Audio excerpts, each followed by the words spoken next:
¿Alguna vez has tomado una prueba de orientación vocacional? Hay varios posibles escenarios. O te recomienda algo que no te gusta ni te interesa, o te recomienda algo que no se te había ocurrido, o le da el clavo y te recomienda justo lo que tenías pensado y disfrutas. Pero seamos honestos, no todas las personas le hacen caso a estos resultados. Nuestra invitada del día de hoy sí lo hizo, a pesar de que el resultado era completamente alejado de sus intereses y de no saber qué era realmente. En este episodio hablamos con la doctora en robótica e ingeniera electrónica guatemalteca, María André de Starac.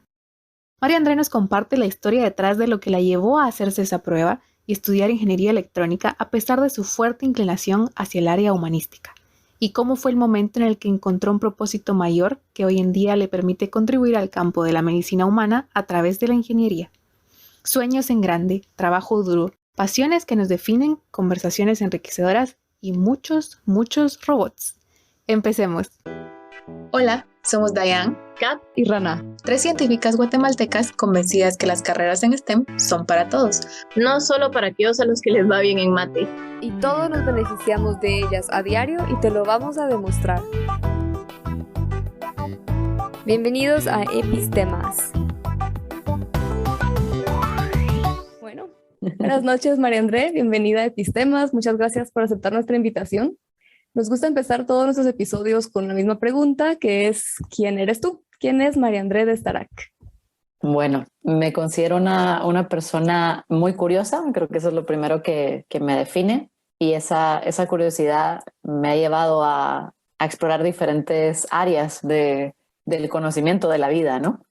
Soy también una persona muy segura de los sueños que tiene y a veces no soy tan segura de mí misma para alcanzarlos, pero sí de los sueños que tengo, ¿no? Y no importa cuánto tiempo tarde en alcanzarlos, haré todo lo posible porque creo firmemente que al menos hay que intentarlo. A veces no lo conseguimos, pero por lo menos hay que intentarlo.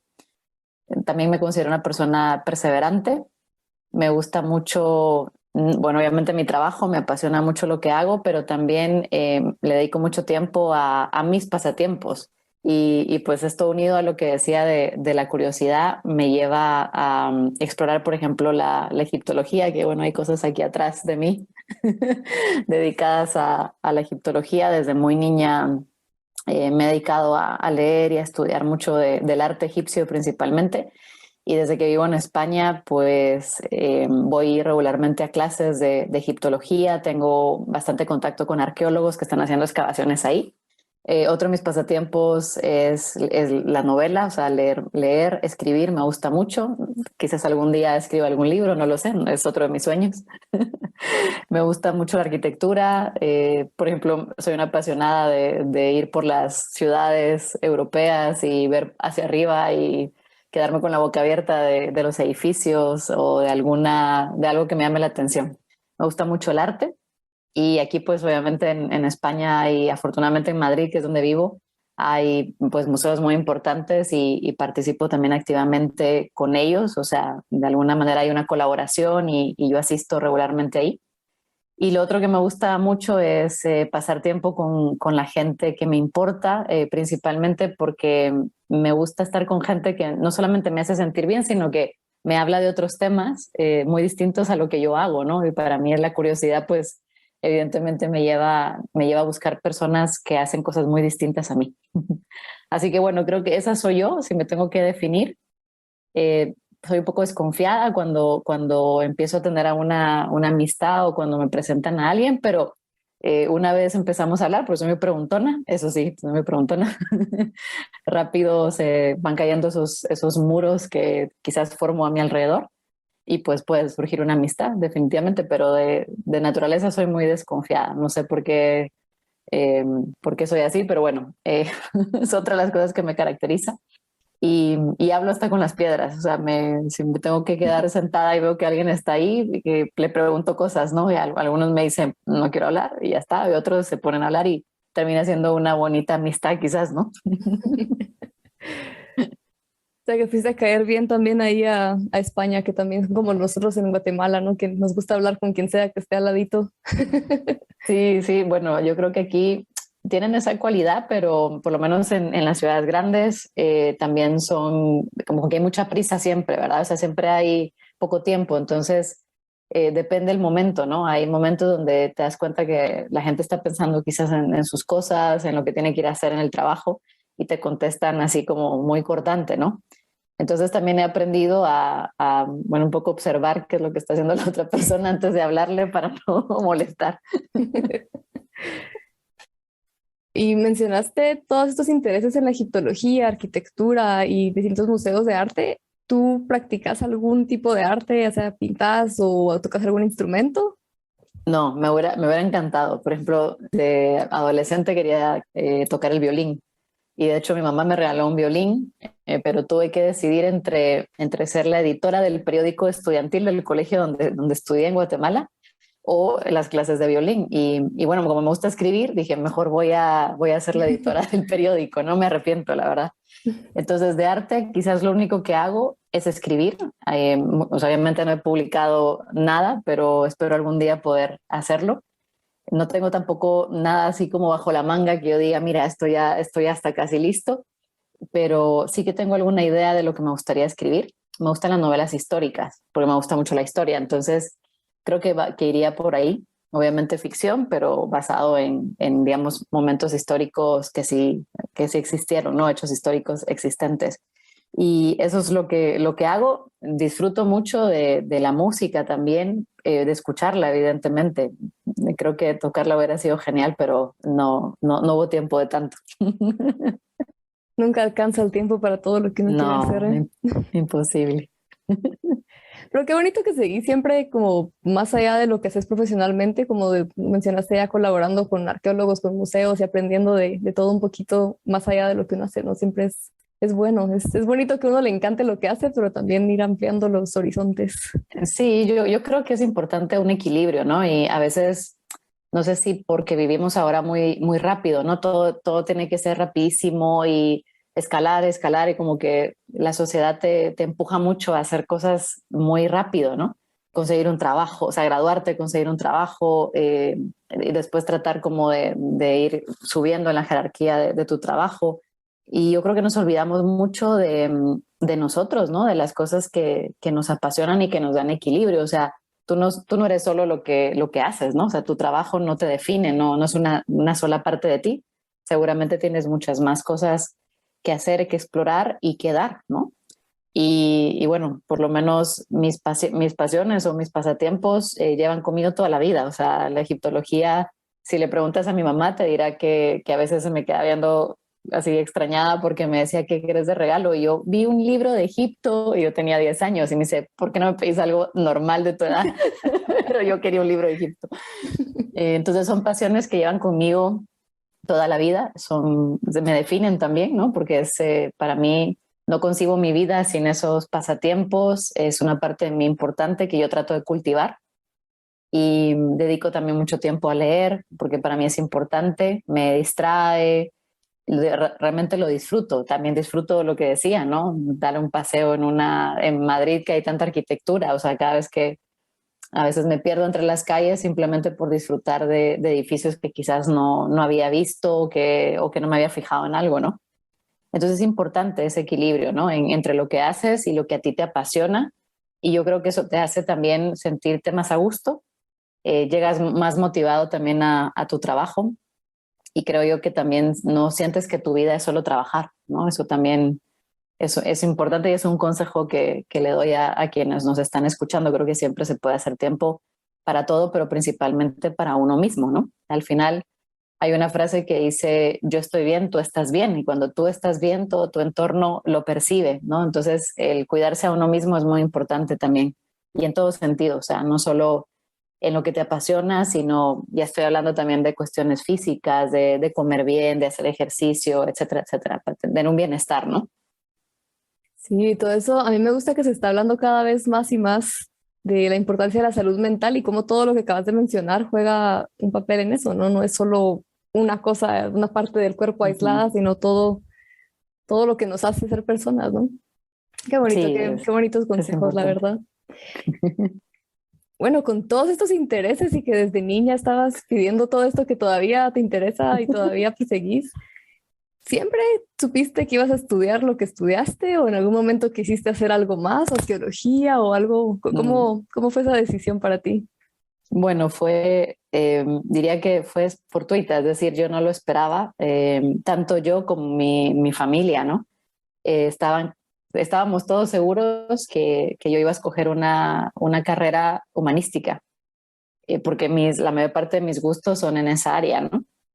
Y creo que también influyó mucho que en la época en la que yo estuve en el colegio y que buscaba referencias de mujeres guatemaltecas haciendo ciencia en un área, bueno, yo encontraba gente que, por ejemplo, tenía algún doctorado en derecho, por ejemplo, habían escritoras, había gente que sabía de literatura, pero siempre me han gustado mucho los números, o sea, no me cuesta la matemática, la física, para mí en el colegio eran asignaturas que no tenía tampoco que esmerarme mucho para que me fuera bien y me gustaba, porque creo que es como hasta cierto punto simple, ¿no?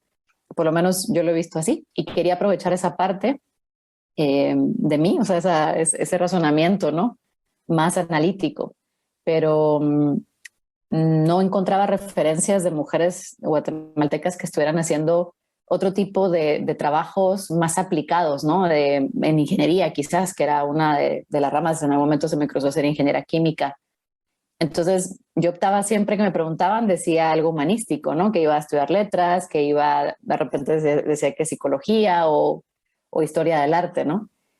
Y como estaba tan confundida, creo que lo que estuvo muy bien de mi parte fue hablar un día con mis papás y sobre todo con mi mamá y decirle que no estaba segura de lo que quería hacer y que quizás era importante tener ayuda, ¿no? Una buena amiga de mi mamá es psicóloga y hace estos exámenes de orientación que te hacen en el colegio, ¿no? Pero ella los hace más a profundidad. Entonces mi mamá le habló y como son tan amigas, ella lo que me dijo fue, te voy a dar mi regalo adelantado de graduación, te voy a hacer estos exámenes de orientación, llegas a mi clínica 3 días durante las vacaciones y durante esos 3 días dice, no me acuerdo cuántos exámenes, 21, 22, o sea, ella hace una serie de exámenes donde analiza todas digamos, lo que se te dificulta y lo que no, pero también analiza tu entorno. Por ejemplo, te pide que dibujes una familia, que sea un árbol, y va viendo y te pregunta cómo te llevas con tus papás, con el entorno familiar, porque también es muy importante, o sea, parte del éxito de que alguien le pueda ir bien en la universidad es el soporte que tiene de su red más cercana, ¿no? Sus papás, sus abuelos, ¿no? Entonces el sentirse apoyados es muy importante. Y yo en ese momento no me di cuenta, ahora pues cuando recuerdo todo lo que me preguntó, entiendo por qué lo hizo y la sorpresa que me llevé o sea, después de que ella examinó los resultados, me llamó un día para decirme, bueno, ya lo tengo, vení que te voy a decir lo que deberías de estudiar.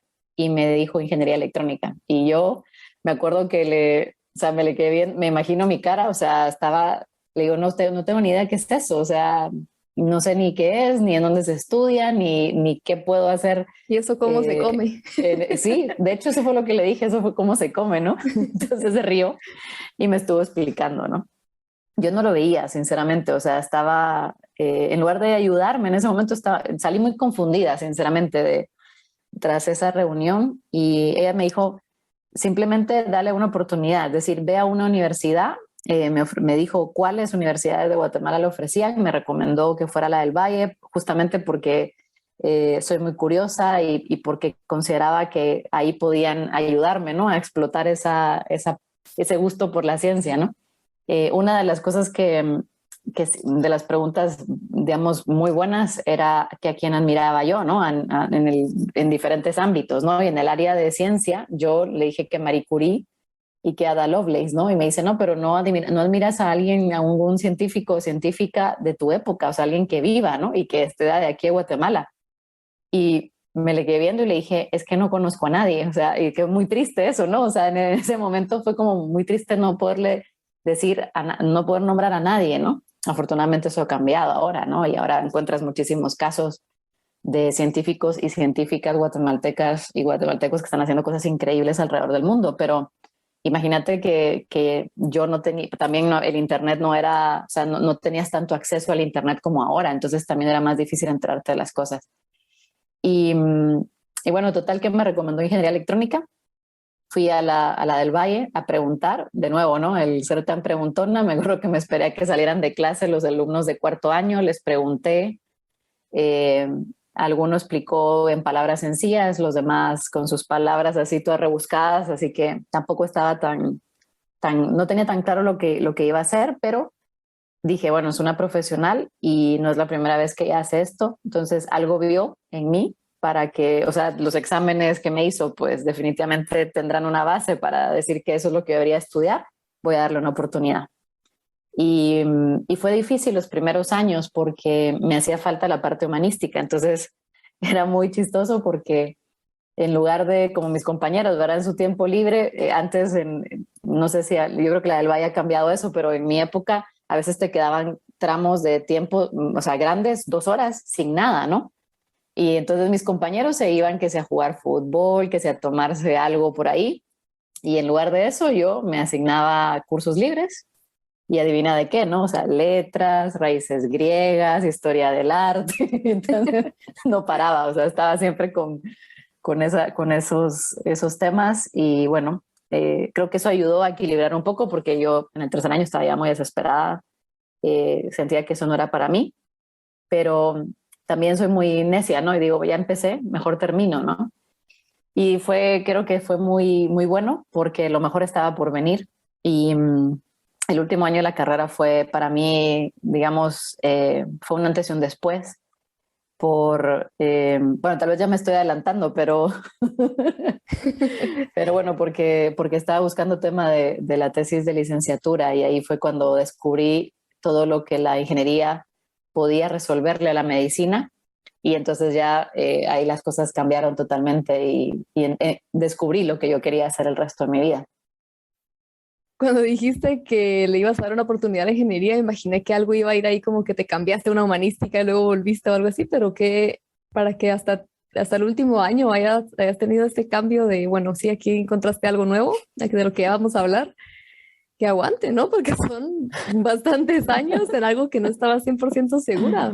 ¿Cómo fue eso? Como, no sé si quieres compartir algo de eso, cómo fue emocionalmente, Sí. digamos. Pues yo creo que fue difícil. La época más dura fue el tercer año, porque, digamos, los primeros dos es más fácil porque llevas cursos en común y sentís que es más variado todo lo que estás aprendiendo, pero en el tercer año ya empezás a ver solamente cursos de tu carrera, ¿no? Y yo estaba como demasiado saturada de los temas de electrónica, me hacía falta la parte humanística, ¿no? Por eso contaba que me iba a meter a los cursos de letras y cosas por el estilo, ¿no? Y se empezaron a poner más interesantes los cursos en cuarto, porque de nuevo mi curiosidad de cómo funcionan las cosas, ahí empezabas a descubrir ciertas cosas, ¿no? Por ejemplo, dentro de las cosas que estudia la ingeniería electrónica, pues son los circuitos integrados. Los circuitos integrados. De seguro los conoces, solemos llamarles chips y microchips, y se encuentran en todos los aparatos electrónicos que usamos. Pero, ¿qué son? Son básicamente una colección de componentes electrónicos como resistores, transistores y demás, que son colocados en una pequeña estructura de un material semiconductor e interconectados para cumplir funciones específicas. Internet, refrigeradores, tu celular, en todo. Y claro, yo en algún momento decía, ¿y esto cómo funcionará? Entonces, en el cuarto año llevas cursos donde te explican cómo funcionan y cómo están, digamos, organizados, que son unas cositas pequeñitas, pero cómo están organizados internamente, ¿no?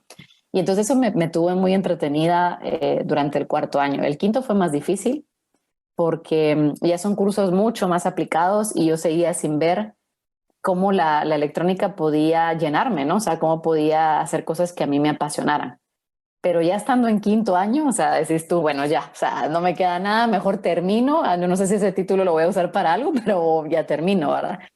Y entonces creo que fue una gran suerte que, digamos, hablando con alguien muy cercano a mí, le decía que no tenía muy claro qué tema de tesis hacer y que sentía que la electrónica le hacía falta, o por lo menos que a mí me gustaría hacer algo que tuviera una aplicación social. Y entonces me dice, bueno, ¿y por qué no hablas con algún médico? O sea, alguien, a lo mejor en la medicina hay algo que puedas hacer, ¿no? Y bueno, como como contaba que no me cuesta hablar con la gente y supongo que la propia curiosidad, fui a hablar con un médico que todo el mundo me decía que era muy visionario y que seguramente él podía darme unas buenas ideas, ¿no? Y este médico no solo me dio una gran cantidad de ideas, sino que me dijo, también deberías de hablar con fulanito y menganito. Yo los voy a llamar, les voy a decir que vas a llegar. Y las entrevistas con ellos eran llegar a su clínica, la clínica de ellos, de cada uno, esperar entre paciente y paciente a que tuvieran tiempo para atenderme.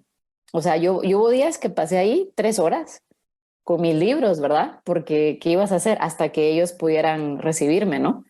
Fueron conversaciones muy enriquecedoras, también muy reveladoras, porque me di cuenta que cada uno estos médicos, cada uno tiene una especialidad distinta. O sea, no es que todos sean, por ejemplo, cirujanos, ¿no? Sino que cada uno pues está en una rama distinta.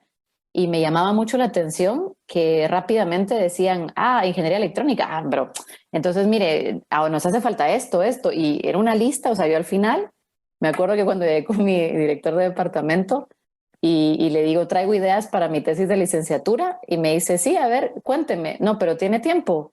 ¿Pero y cuánto se va a tardar? Yo creo que un buen rato. ¿Pero por qué? Entonces abrí, o sea, tenía una hoja y empecé a desdoblarla, y él veía que tenía una lista de un lado y del otro lado de la hoja, ¿no? Y me dice, ¿y todo eso son ideas? Y yo, sí. Entonces ya le conté, ¿verdad?, que había ido a hablar con los médicos, y se quedó asombrado. Y empecé a contarle uno por uno. Creo que iba como por el número 7, y me dice, paremos ahí porque, o sea, estoy impresionado de la cantidad de cosas que le han dicho. Todo lo veo factible de realizar, pero vamos a centrarnos en algo, ¿no? O sea, vamos a intentar, hacer algo en particular.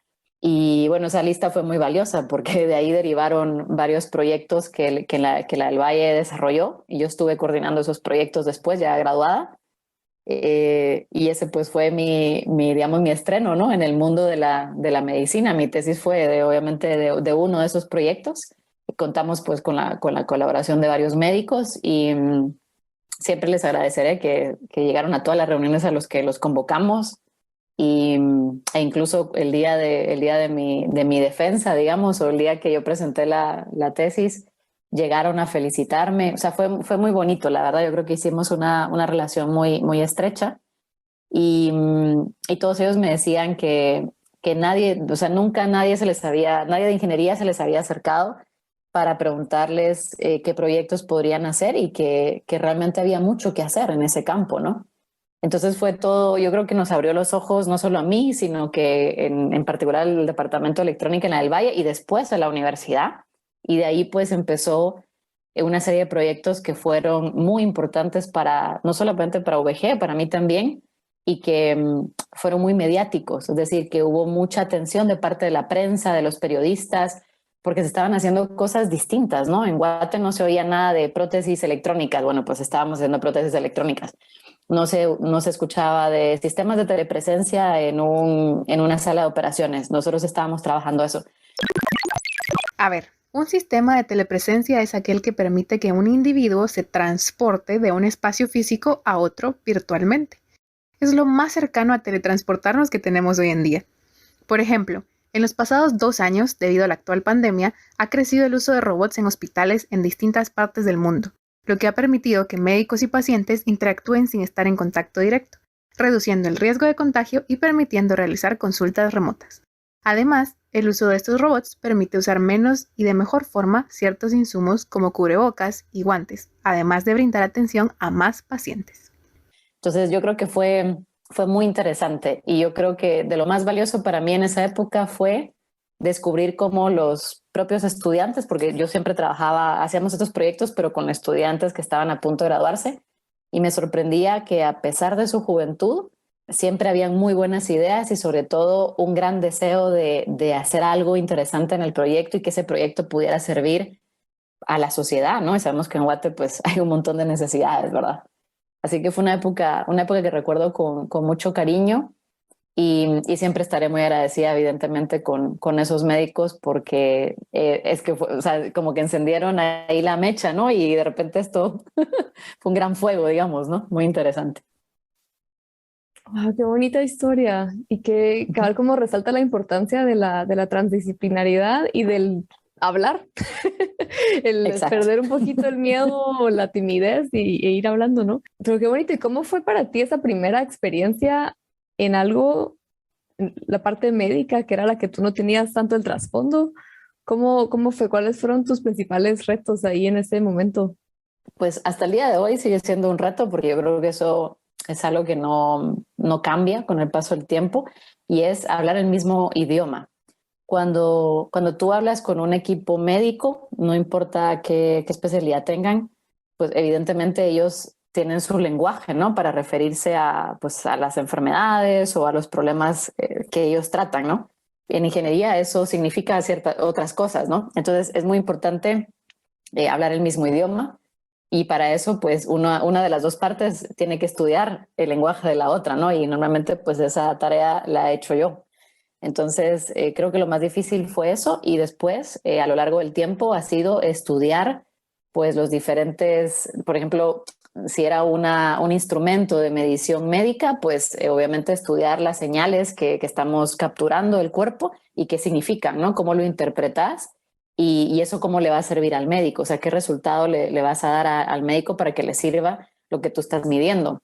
En el caso de la prótesis fue muy delicado porque en alguna etapa trabajamos ya con un paciente que tenía amputación de brazo y pues la idea era colocar la prótesis en el muñón, ¿no? Y tiene que haber mucha delicadeza, ¿no? Cuando tú tratas con pacientes, están expuestos, o sea, es un momento de una intimidad muy, muy grande, hay mucha exposición porque generalmente cuando tú colocas un dispositivo en el cuerpo de esta persona, parte de su cuerpo está desnudo, ¿no? Y además, pues hay un problema, ¿no? Y entonces algunas personas lo toman con mucha naturalidad, los pacientes, pero otros no, sobre todo porque no te conocen, no saben quién eres tú, tampoco eres médico y está qué hace aquí, ¿verdad? Entonces yo creo que hay que tener mucha delicadeza y luego que también es difícil, ¿no? Lo que ves, o sea, te topas con escenas o con pacientes que ya solo verlos es duro, ¿no? Y aquí ya me refiero un poco más a lo que trabajo ahora, que son niños que no pueden caminar por tener una enfermedad incurable. O sea, la primera vez que te expones a ellos, depende, ¿no? Un poco la situación, depende del niño. Puede ser muy duro para uno emocionalmente, pues no dejan de ser niños, sabes que tienen un problema y que ese problema, que es no caminar, les impide hacer cosas que cualquier niño normal hace, ¿no? Como jugar, ponerse de pie, etcétera, etcétera, ¿no? Entonces, esa exposición es bastante difícil, suele ser, te causa mucha impresión y entonces tienes que tener mucho tacto, no solamente para tratar con el niño, sino también con sus papás y si son pacientes adultos, igual, o sea, para que haya más confianza y sobre todo que acepten que aunque tú no seas médico, tienes que estar ahí por una razón, es una razón técnica, ¿no? No es fácil, o sea, yo creo que esos son como los retos, más que el aprender, que yo creo que, digamos, no me cuesta ser autodidacta y sobre todo porque me gusta realmente lo que hago, no me cuesta aprender el idioma de los médicos o aprender que si la anatomía del cuerpo, o sea, no hay problema con eso. Yo creo que lo más difícil es esto que estoy narrando, porque ahí sí es más difícil, no hay nada que te prepare para eso y al final esa sensibilidad la vas formando a través de la experiencia, o sea, te vas acostumbrando, ¿no? A cómo deberías de tratar, vas a cometer errores, ¿no? Quizás cuando estás frente al paciente, pero vas aprendiendo poco a poco y quizás es lo más retador y lo más difícil. Sí, qué delicado, ¿no? Cabal, te están abriendo las puertas a algo tan personal e íntimo, no puedo imaginar. Sí. Y, y digamos, ya entrando un poquito, el campo, ¿está bien si le llamo robótica médica o tiene algún otro nombre? Sí. No, está bien, es robótica médica. Ok. Yo creo que entre la ciencia ficción y las películas y la vida y demás tenemos como una idea de robots que, pues cada quien tiene su idea de robots, ¿no? Entonces la pregunta es, ¿qué es robótica o qué es un robot? ¿Cómo definimos qué es un robot en lo que tú haces? Bueno, es un sistema que tiene pues partes fundamentales para que podamos considerarlo como un robot. Necesita de alguna manera para poder tomar decisiones. O sea, puede ser un software o un sistema de control. Ese sistema de control a su vez necesita sensores o entrada de información con el que se puedan tomar esas decisiones y finalmente pues una salida, que esto es el resultado de lo que va a hacer el robot, ¿no? Entonces, por ejemplo, para hacerlo más simple, voy con un ejemplo muy clásico de la robótica, que es un robot aspirador, que yo creo que esos pues los hemos visto muchísimo actualmente, ¿no? Y algunos tendrán en su casa. El robot aspirador tiene, dependiendo el modelo que compremos, va a tener una serie de sensores que le permiten saber si ya pasó por una habitación o no. Y si son simples, lo que tiene pues son sensores que le avisan de alguna manera que hay una pared o una silla, entonces que no se vaya a chocar, ¿verdad? Y su trabajo, pues evidentemente es aspirar. O sea, ese es el trabajo principal y dependiendo si el modelo es más avanzado, lo hará de una manera más eficiente o no. Es decir, va a pasar, si ve que hay mucha suciedad, va a pasar más veces hasta que ya no la detecte. Y si no, pues simplemente aspira por el lugar y sigue, ¿no? Pues eso es un sistema, un robot, ¿no? Y la idea es que haga una tarea sin ayuda del humano, porque eso es algo que también define a un robot. No tienes que ayudarlo tú. Tú como humano puedes interferir hasta cierto punto, como por ejemplo encenderlo o decirle pausa, no quiero que sigas haciendo eso, pero la tarea la debería de hacer sin ayuda de nadie más. Eso es algo que también define a un robot. Y eso es como yo lo definiría y como creo que los que nos están oyendo pues también deberían de entender qué significa un robot. Esas son sus cualidades y sus características. No sabía que eran tan específicas las rumbas. Pensé que era Bueno, todo así rumbas, aleatorio por todos lados. no, hay unas que mapean, digamos, que, o sea, dependiendo el modelo, mapean y hay unas que hasta, o sea, no solamente aspiran, sino que después trapean. Así. Es impresionante, sí, sí, o sea, ya es una cosa increíble lo que hacen ahora. Yo estoy sorprendida, la verdad. Wow, sí, yo también. Yo creo que a veces siento que vivo en una cueva cuando me entero de estas cosas. Yo te voy a decir cuál es mi robot favorito. De hecho, tengo uno en mi casa y de verdad que, es que digo, vale cada centavo que pagué por él. Tengo un robot que limpia los vidrios. Entonces, a mí no hay nada que teste más que limpiar los vidrios, porque es que además que puede ser peligroso porque vivo en un quinto piso, entonces imagina una quinta planta, entonces, o sea, sí puede ser peligroso si te tienes que de alguna manera salir para limpiar el vidrio, ¿no? Entonces yo pego el robotito y ahí y se pone a limpiar y lo dejo y cuando termina hace pip, pip y ya está. Y yo lo amo, o sea, de verdad es lo mejor que pude haber comprado para la casa. En serio, es una maravilla. Qué buenísimo. Sí, yo también detesto limpiar los vidrios y los baños, pero bueno, toca. No, ese todavía no. Todavía no han hecho un robot que limpie los baños. Lo harán. Y bueno, y digamos esta característica de que tome decisiones sin que uno le tenga que decir qué hacer, me imagino que va ligado a la inteligencia artificial o algo así, o no necesariamente. No necesariamente. Depende Aquí hay muchos criterios, ¿no? Lo primero es cuánto recurso tenés tú para desarrollar el dispositivo. Una inteligencia artificial es cara. Evidentemente tienes que contratar a alguien que sepa cómo programar la inteligencia artificial y que decida qué método de inteligencia artificial va a usar. Esto va a encarecer el producto definitivamente, ¿no? Entonces, eso por un lado. Y por otro, hay dispositivos, por ejemplo, con los que yo trabajo, que son robots médicos, en donde no te permiten esto porque ¿cómo garantizas tú que el robot no va a terminar tomando una decisión errónea que puede poner en riesgo al paciente? Entonces, su sistema de control no usa inteligencia artificial o por lo menos no nada sofisticado que, digamos, que pudiese llevar a decisiones erróneas y simplemente pues, es un sistema de control bastante simple, ¿no? Entonces, no siempre hay inteligencia artificial. Depende, como digo, depende del recurso y la aplicación. Interesante, no había pensado en eso. Y cuando decís un sistema de control bastante simple, ¿qué es eso? Bueno, pues es una serie de ecuaciones matemáticas, digamos, que van a definir cómo se va a comportar el robot. Y creo que lo más simple para explicarlo es lo de la aspiradora, la que tú decías que simplemente no mapea donde va pasando, sino que simplemente pues ve, me voy a chocar por aquí, entonces giro un poquito y sigo. Y mientras no encuentre obstáculos, yo sigo aspirando, ¿no? Ese es un sistema de control sencillo, o sea, no necesariamente lo más eficiente porque puede dejar alguna parte de la casa sin aspirar, pero está haciendo su función, está aspirando por donde pasa, está aspirando. Lo que pasa es que no sabe si ya pasó o no pasó por ahí.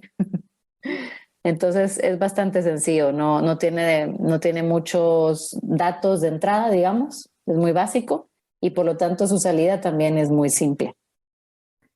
Qué interesante. No había pensado cabal en los riesgos, ¿no? O sea, cuando empezaste a hablar de digamos, la humanidad en lo que haces, en el tratar con la gente, ok, eso es una cosa y una parte de la ética, ¿no? Pero luego la ética en el producto en sí. Eso me imagino que Sí. tú trabajas con equipos súper multidisciplinarios, ¿no? Sí, es muy interesante porque, digamos, tenemos el equipo técnico, que son ingenieros todos. Esa es una pata muy importante de lo que hacemos, evidentemente, porque somos los que diseñamos, desarrollamos, pero nuestra otra pata importante es el equipo clínico. Y en el equipo clínico tenemos enfermeras. Acá hay un aspecto muy interesante para mí, que yo no entendía por qué teníamos enfermeras en el equipo, ahora lo voy a contar. Tenemos fisioterapeutas, evidentemente, porque hacemos rehabilitación, eso es importante, y, y también hay rehabilitadores.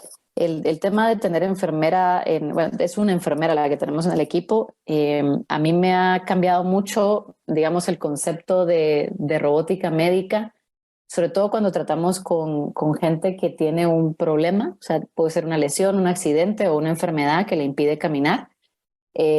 Trabajamos tanto con niños como adultos, ¿no? Entonces, cuando tú tienes una discapacidad como es esta, ¿verdad? Tú no puedes caminar o no caminas bien, ese puede ser otro caso. Obviamente tu vida, lo que tú puedes hacer en el día a día está limitado.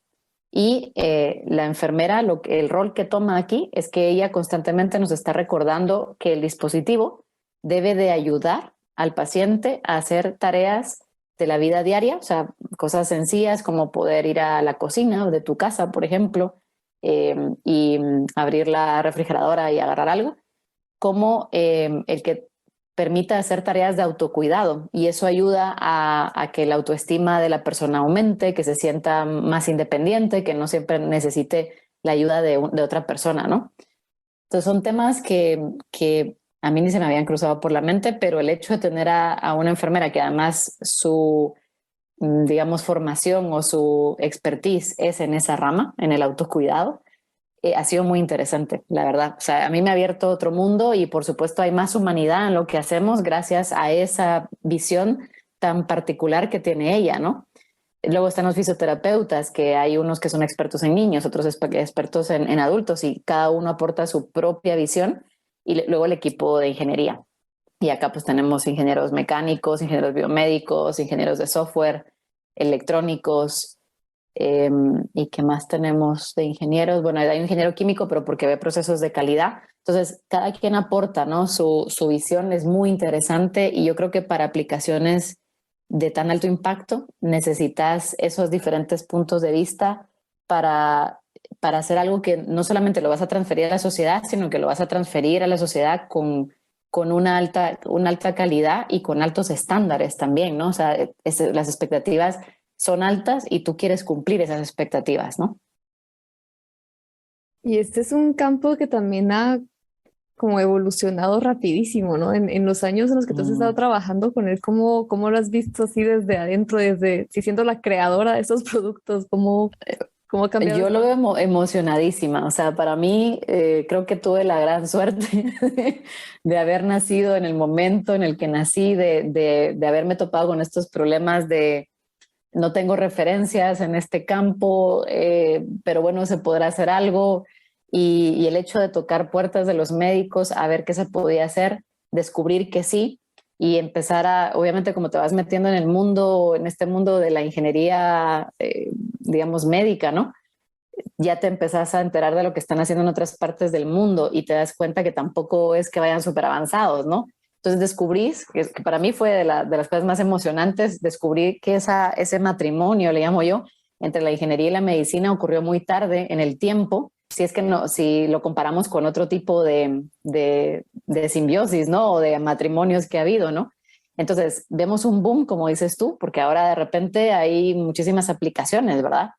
donde la ingeniería pues está respondiendo a esos retos o a esos problemas médicos que antes pues ni siquiera nadie pensaba resolver. Simplemente quizás no había la tecnología, no había el interés, lo que sea.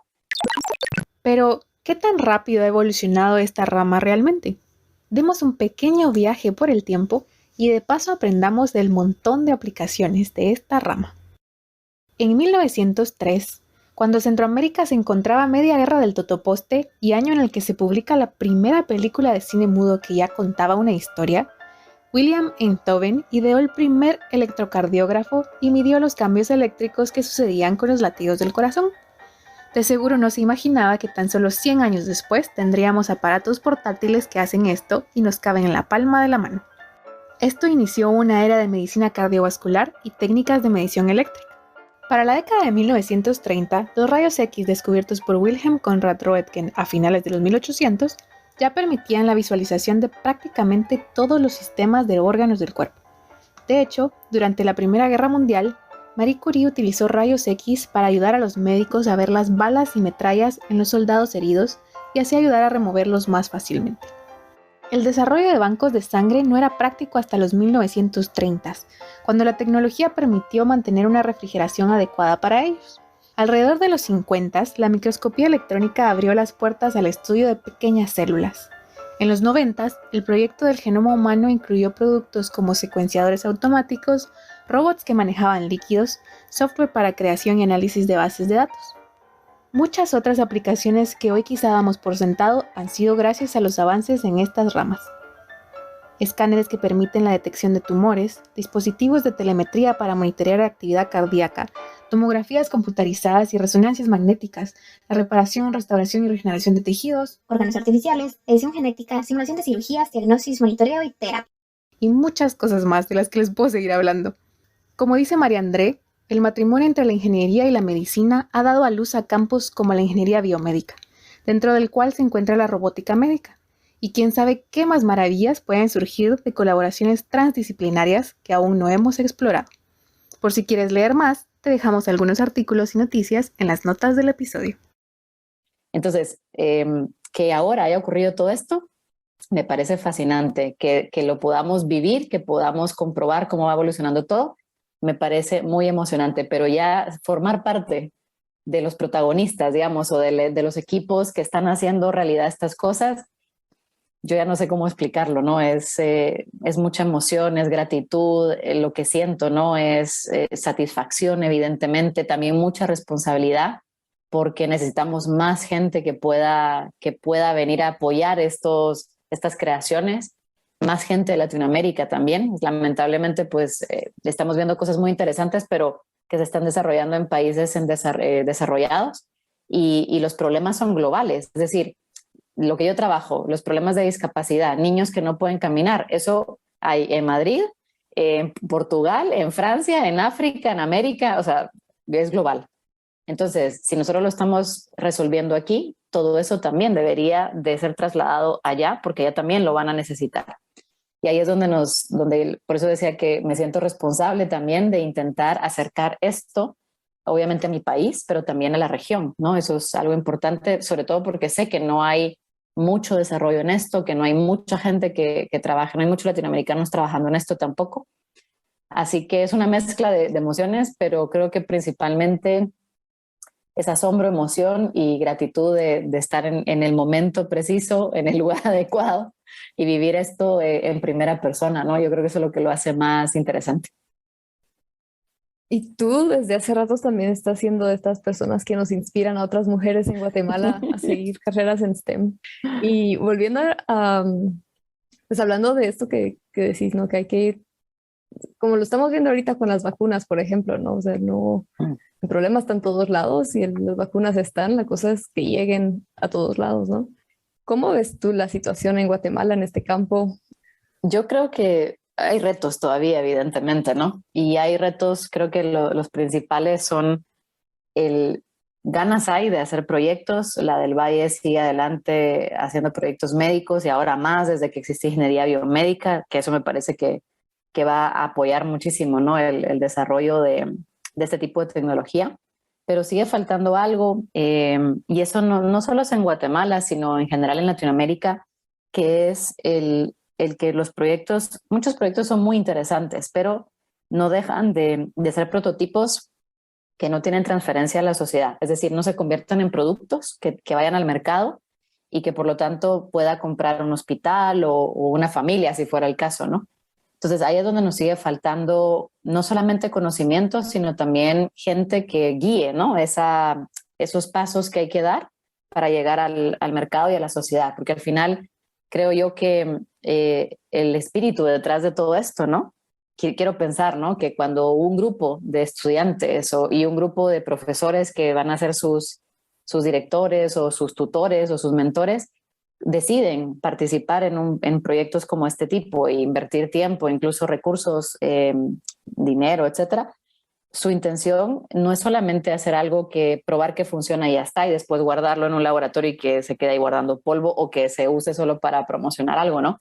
Sino que el espíritu realmente, creo yo, es que lo use la gente para lo que está creado, ¿no? O sea, la gente, el grupo, la población objetivo, ¿no? Y ahí es donde nos hace falta muchas cosas, o sea, desde la preparación regulatoria, es decir, no hay un organismo en Guatemala que pueda certificar estos dispositivos. Actualmente lo hace el Ministerio de Sanidad o de Salud Pública, pero digamos no lo hace con la rigurosidad que se hace en otros países, sobre todo porque es la población guatemalteca quien lo va a utilizar. Entonces, nos falta preparar muchas cosas, ¿no? Desde la regulación hasta lo que decía, gente con experiencia que guíe estos procesos, ¿no? Y que dejemos de estar pensando en qué bonito el prototipo, hago mi presentación, me gradúo y ahí está, se quedó. No, o sea, deberíamos de seguir. Entonces, también nos hace falta, por ejemplo, empujar a que la gente crea empresas, ¿no? Pero para crear empresas les hace falta, pues, una inversión inicial. Entonces, como ves, sí falta todavía varios pasos que dar. Sin embargo, creo que como todo, ¿no? El primer paso cuesta, es lo más difícil. Y veo bastante, o sea, con mucho positivismo el hecho de que, por ejemplo, VG, no porque sea mi universidad, sino porque es una universidad guatemalteca, veo muy positivo que hayan apostado por crear una carrera que obviamente tiene un futuro importante y una aplicación muy clara, ¿no? En el área de ingeniería y médica, ¿no? Que es la ingeniería biomédica. Lo veo muy positivo y yo creo que es el primer paso, pero nos hace falta dar otros que también son complicados y necesarios si realmente queremos ya no solo hablar de desarrollo, sino causar una revolución positiva, ¿no? Que hagamos cosas made in Guatemala que no sean pues lo que ya hemos visto que se desarrolla, sino que nos animemos a dar ese salto al mundo de la medicina o de aplicaciones sociales, que yo creo que la ingeniería tiene un potencial enorme, ¿no? Gracias, Mari. Y ahorita estaba viendo que nos quedan 10 minutitos para llegar a la hora. Ni lo he sentido. Yo tampoco. Y siempre hay dos preguntas con las que nos gusta terminar, pero también te quería preguntar otras cosas. Pero, a ver, voy a priorizar algunas. Y es la misma que te preguntó en tu adolescencia la psicóloga, pero ahora que ya sabemos que hay más, y es, ¿qué mujeres guatemaltecas o latinoamericanas admiras o te inspiran? Bueno, esa es una excelente pregunta y afortunadamente ahora sí puedo dar varios nombres. Bueno, tuve la suerte, como contaba, que fue un acierto realmente estudiar en la del Valle, porque el ambiente que se vive es mucho de investigación. También sabes que hay gente que está haciendo cosas muy interesantes en áreas incluso distintas a lo que tú estás haciendo, ¿no? Pero se convierten en referentes. Entonces, siguiendo esta idea de responder a tu pregunta, yo empecé admirando cuando estaba en VG a la doctora Mónica Stein, que empezó como decana del Instituto de Investigaciones y después pasó a ser la vicerrectora de investigación. Mónica tiene una formación en Estados Unidos, en una de las mejores universidades de allá, y ha hecho una labor impresionante en VG, en un rol más administrativo, pero siempre cuidando la investigación de calidad, ¿no? Entonces, a mí me sorprendió, digamos, toda esa energía que ella llevó y ese, digamos, como el refrescar quizás un instituto de investigaciones que tenía investigadores muy buenos, pero ya muy mayores, ¿no? Y ella lo que vino es a imprimirle digamos, más juventud, cosas nuevas, no sé, mucho dinamismo. A mí eso me pareció increíble. Después la doctora Pamela Pennington, que ha sido un referente para muchísimas del Bayerianas, y aunque ella está en un campo distinto al mío, no puedo dejar de admirar y reconocer lo que ha hecho, que ha sido tremendo, ¿no? Qué bueno que la tenemos, ¿no? En Guatemala. Y después con el tiempo fui conociendo más mujeres contemporáneas, y una de ellas por la actividad que tiene, y sobre todo porque no se cansa de intentar acercar a las niñas a la ciencia, ¿no? Y yo creo que esa labor es muy, muy noble, muy interesante, pero a la vez sigue con proyectos de alto impacto.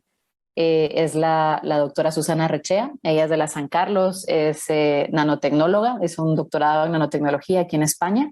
Yo no la conocí cuando estaba en España, sino que la conocí en Guatemala en un evento en el que las dos estábamos invitadas. Y, y lo que me encantó de ella es: dame tu teléfono y va a ver qué hacemos. Y de repente era un bombardeo: hay que hacer esto, no sé qué, venite, te invito a esto, no sé qué.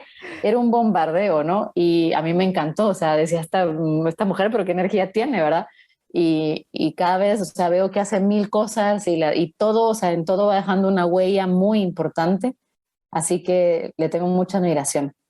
Y ya de último, existe una organización ahora, o un capítulo más bien en Guatemala, de una organización que ya hace mucho que existe, que se llama Organización de Mujeres en Ciencia en Países en Vías de Desarrollo, que se llama OWSD por sus siglas en inglés, OWSD. Y la que se animó a abrir un capítulo en Guatemala es la doctora Clancy Bonilla. Clancy estudió en un área, o sea, es una doctora en un área social, o sea, no tiene nada que ver con lo que yo hago, pero tuvimos una entrevista porque para su tesis doctoral ella estaba investigando, estaba preguntándole a científicos guatemaltecos qué hacía falta para crear un mejor ecosistema de ciencia en Guatemala, ¿no? ¿Qué nos hacía falta, ¿no? Qué deficiencias veíamos nosotros, pero también qué cosas positivas podíamos resaltar. Y me habló de OUST y me dijo: María André, tú deberías de apuntarte a esto, a ver si abrimos un capítulo en Guatemala. Y cuando ella lo hizo, me invitó de inmediato. Y ya ha crecido eso, ahora somos más de 400 miembros, tenemos programas de mentoría científica, programas de niñas, tratando de que más niñas estudien carreras de STEM. Bueno, se han hecho cosas maravillosas, y Clancy de nuevo también tiene una energía tremenda, y es una mujer que, aunque vive en cualquier parte del mundo, porque por su trabajo de repente está en Brasil, ahora está en Islandia, se lleva toda su familia con ella, siempre está ahí para ti. O sea, si tú quieres tratar de colaborar en algo, si tú quieres hacer una pregunta, ella siempre está dispuesta a ayudarte, ¿no? Y yo lo que veo es un gran empuje con todas estas mujeres, es decir, son mujeres de acción, ¿no? Que no solamente hacen muy bien su tarea o sus labores en el trabajo, sino que encima también van más allá, dan esa mía extra, y entonces tienen proyectos muy distintos. En lo que buscan es más participación femenina, sobre todo de guatemaltecas, en lo que ellas están haciendo, ¿no? Más mujeres en ciencia, y la verdad que me parece impresionante lo que han hecho las cuatro, cada una en su rama, cada una desde su perspectiva, desde su situación, desde su puesto de trabajo, y las admiro muchísimo a las cuatro. Podría seguirte nombrando más, pero me voy a quedar con ellas para no extenderlo más. Esperamos pronto tenerlas a todas ellas y más aquí en el podcast también. Y ahora sí, Seguro. para ir cerrando, tenemos dos preguntas que siempre nos gusta hacerle a todas nuestras invitadas al final. La primera es: ¿qué consejo le darías a tu yo de 17 años? Uy, qué buena.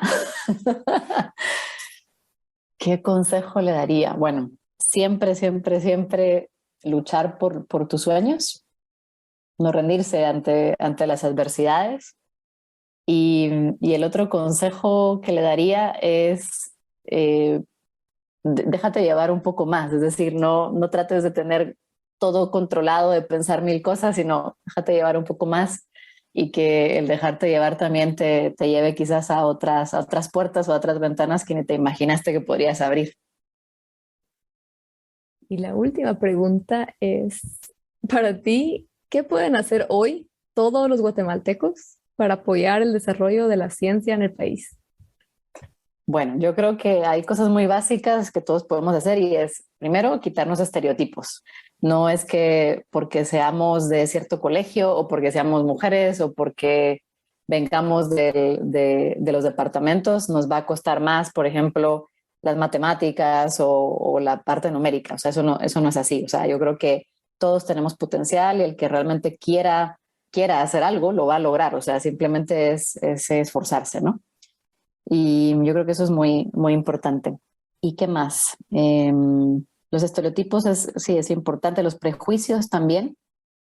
Por ejemplo, una de las cosas más complicadas para mí en los años de universidad fue, yo no fui la alumna más destacada de mí, no éramos muchos, para empezar éramos grupos pequeñitos de 8 estudiantes, ¿no?